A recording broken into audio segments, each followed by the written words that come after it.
Hello friends, welcome to I study. UPPCL Uttar Pradesh power corporation limited की ओर से एक रिक्रूटमेंट निकाली गई है।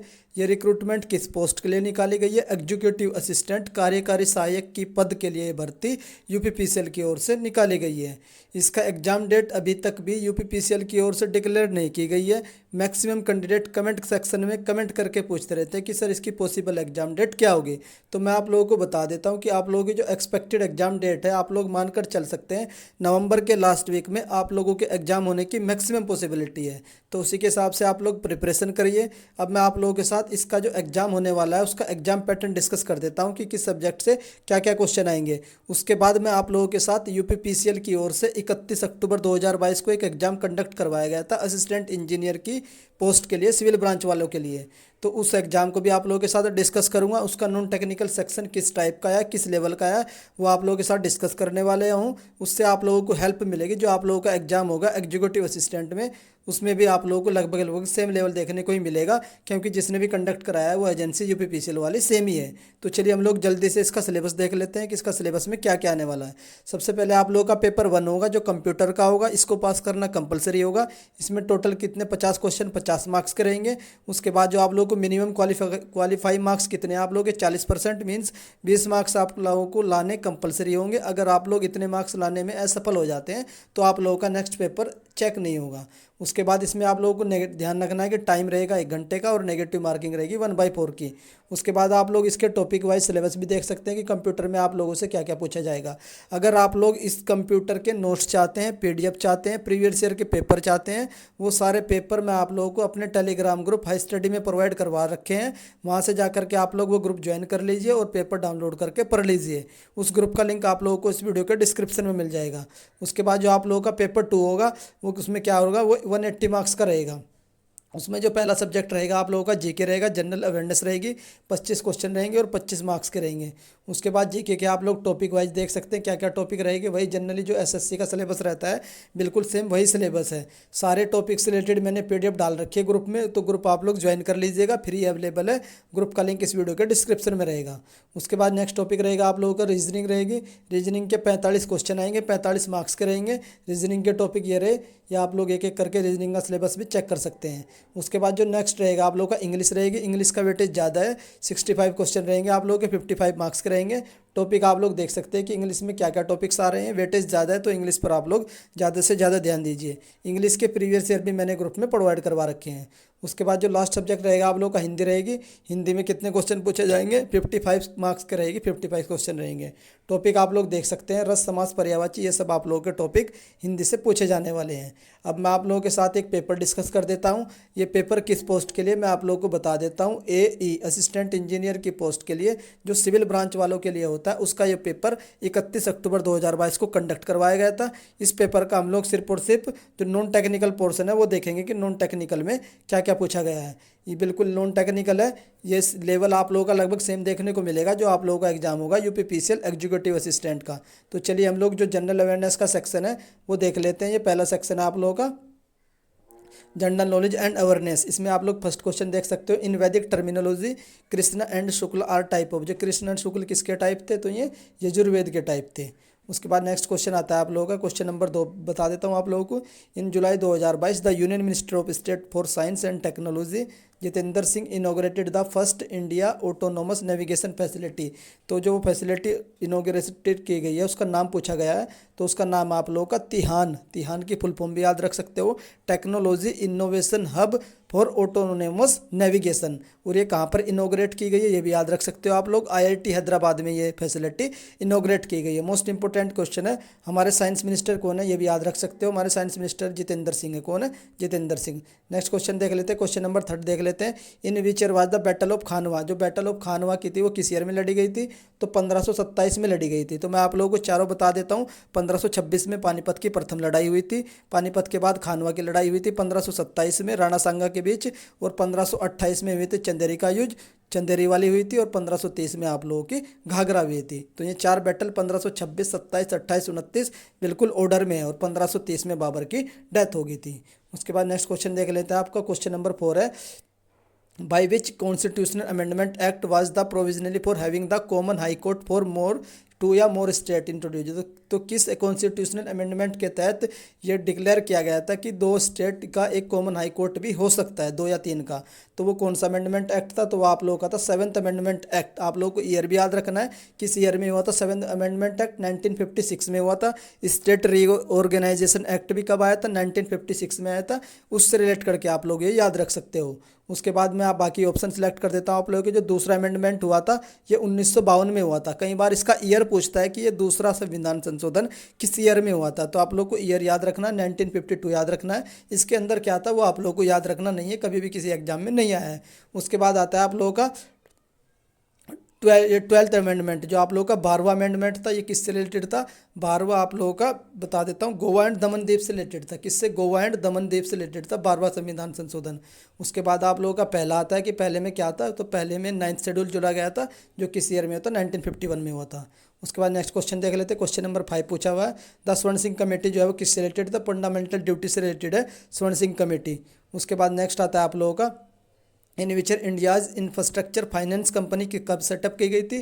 तो ये 2006 में की गई थी सेटअप। इसको आप लोग सिर्फ सिंपली याद कर सकते हो। उसके बाद नेक्स्ट क्वेश्चन आता है, who among the following was the हमारे जो defence minister, simply defence minister कौन है इस समय?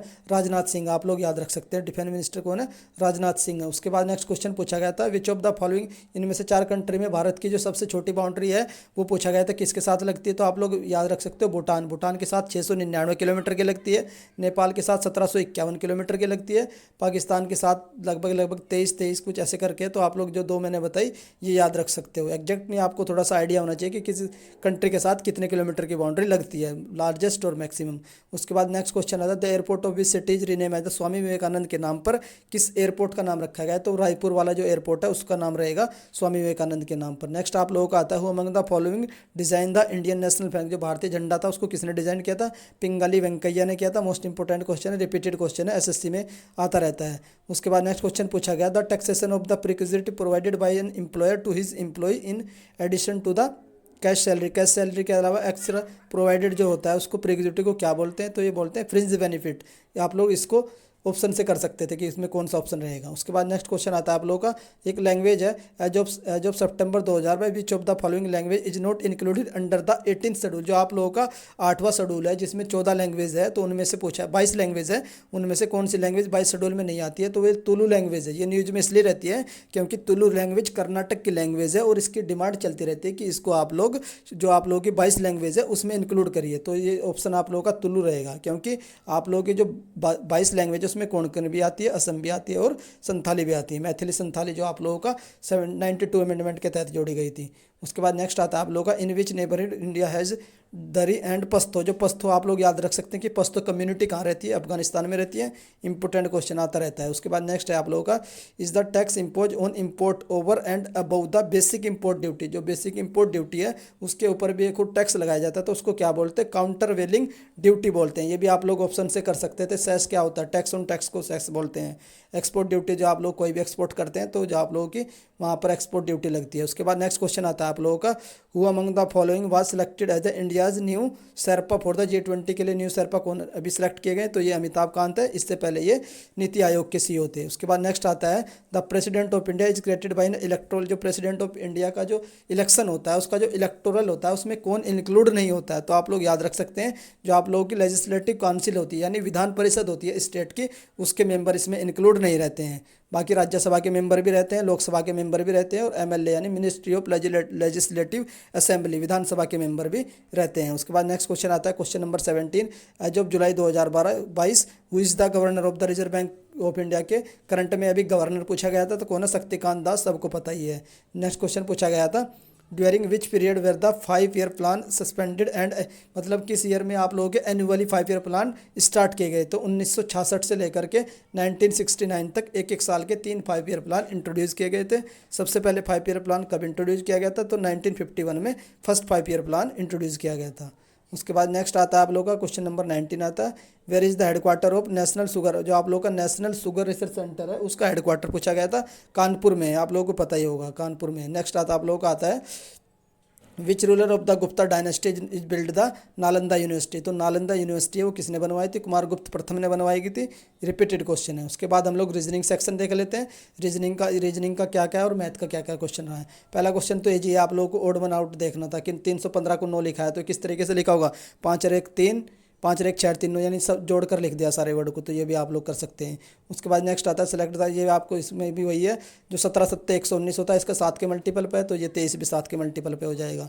नेक्स्ट आप लोगों का आता है select the option that is related to the third word. अच्छा, जो आप लोगों को बताना है जैसे ऑफर रिलेटेड तो रिक्वायर है तो ऑफर की आपको आवश्यकता पड़ती है, तो सप्लाई के लिए डिमांड की आवश्यकता पड़ती है। ये बिल्कुल रीजनिंग के इजी क्वेश्चन थे। इनमें से आप लोगों को ओड वन छांटना था। जैसे कोक जो होता है उसका हैन होता है तो ड्रैग का डक हो जाएगा, बत्तख हो जाएगा। इजी क्वेश्चन था। उसके बाद नेक्स्ट पूछा जो सीरीज दी हुई थी तो सीरीज का पूछा था, तो ये तो इजी क्वेश्चन है। 23 में 3 का मल्टीप्लाई कर रखा है तो 23 3 69, फिर इसमें 4 का, इसमें 5 का, फिर आप लोगों का 6 का हो जाएगा। उसका नेक्स्ट क्वेश्चन आता है इन विच ईयर आपको सिलेंडर को इसने ऐसे लिखा है तो ये किस तरीके से लिखा होगा आप लोग देख सकते हैं। इसको अल्फ़ाबेटिकल ऑर्डर में इंक्रीजिंग ऑर्डर में लिखा है। ठीक उसी तरीके से इक्वेशन को भी आप लोग इसको इंक्रीजिंग ऑर्डर में अल्फ़ाबेटिकली ऑर्डर में लिख देना, तो वही इसका पूछा गया था। उसके बाद नेक्स्ट कुछ क्वेश्चन पूछा गया था प्लेनेट का कोड ये है तो पूछ रहा था स्विच का कोड, तो इजी कोड है। पी का 16 होता है तो 16 को 1 बढ़ाकर 17 लिख दिया। एल का 12 होता है तो 1 1 बढ़ा के लिखा गया है, तो ये भी आप लोग कर सकते हैं। उसके बाद नेक्स्ट था for member have been given out which of the are given in the some manner and. अच्छा, आप लोगों को एक अलग बताना था तो सीधी सी बात है जो 87 है ये प्राइम नहीं है, बाकी सब प्राइम नंबर है। नेक्स्ट आप लोगों का आता है पॉइंटिंग टुवर्ड्स द मोनो, ये तो आप लोग कर सकते हैं, ये आप लोगों का ब्लड रिलेशन का क्वेश्चन है। नेक्स्ट आता है आप लोगों का select the number from the. अच्छा, 6 दूनी 12, 12 दूनी 24, 24 दूनी 48, तो सब 2 2 के मल्टीपल पे आप लोग चेक कर सकते हैं। उसके बाद नेक्स्ट क्वेश्चन आता है select the word can not be let. आप लोग कौन सा वर्ड नहीं बना सकते? इजी क्वेश्चन है, आप लोग देख सकते हैं कि कौन सा वर्ड नहीं बनेगा, जिसमें वो लेटर नहीं आएगा तो वही वर्ड नहीं बनेगा। इन ए सर्टेन कोड डैन को ये लिखा है, इसका आप लोग मुझे कमेंट करके बताना इसका क्या सोल्यूशन है। जैसे आप लोगों का सोल्यूशन है मैं आप लोगों का पिन कर दूंगा कमेंट, आप लोग ये मुझे सेलेक्ट करके बता सकते हैं। आप लोग स्क्रीनशॉट ले लीजिए इस क्वेश्चन का, आप लोगों को ये क्वेश्चन का सोल्यूशन कमेंट सेक्शन में देना है। उसके बाद नेक्स्ट देख लेते हैं। नेक्स्ट क्वेश्चन आप लोगों का आता है आप 169, ये भी सीरीज का क्वेश्चन है, ये भी आप लोग करके कमेंट सेक्शन में बता देना। नेक्स्ट क्वेश्चन आता है आप लोगों का 4 वर्ड आर बीन गिवन, आप लोगों को इनमें एकदम अलग वर्ड ढूंढना है। तो कैट, बैट और डॉल्फिन जो फिश होता है ये भी मैमल होता है, ये भी मैमल, 3 मैमल होते हैं और 1 मैमल नहीं होती है फिश जो होती है। उसके बाद नेक्स्ट क्वेश्चन पूछा गया था सर्टेन कोड, इसको लिखा है BUI को ये लिखा है, तो ये तो कोडिंग डिकोडिंग का क्वेश्चन आप लोग कर सकते हैं। उसके बाद ये क्वेश्चन रहता है तो इसका भी आप लोग देख सकते हैं। इसमें आप लोग कोई भी एक पोर्शन उठा लेना, उसको एंटी क्लॉकवाइज घुमाकर देख लेना या फिर एंटी क्लॉकवाइज, जो वहाँ पर लगेगा टिक वही आप लोगों की नेक्स्ट ऑप्शन में टिक रहेगी। सेम क्वेश्चन ये भी रहा आप लोगों का, ये क्वेश्चन उसका है आप लोगों का एम इज़ द सिस्टर, ये भी ब्लड रिलेशन का क्वेश्चन है। इजी क्वेश्चन आप लोग कर सकते हैं इसको। बाकी नेक्स्ट क्वेश्चन देख लेते हैं। जैसे कैटल के समूह को झुंड बोलते हैं, हर्ड बोलते हैं, उसी तरीके से मधुमक्खी के समूह को स्वाम बोलते हैं, SWARM। इंपॉर्टेंट क्वेश्चन है, 1 वर्ड सब्स्टिट्यूशन में भी आता रहता है। उसके बाद आप लोगों को इसमें से अलग अलग सेलेक्ट करना था।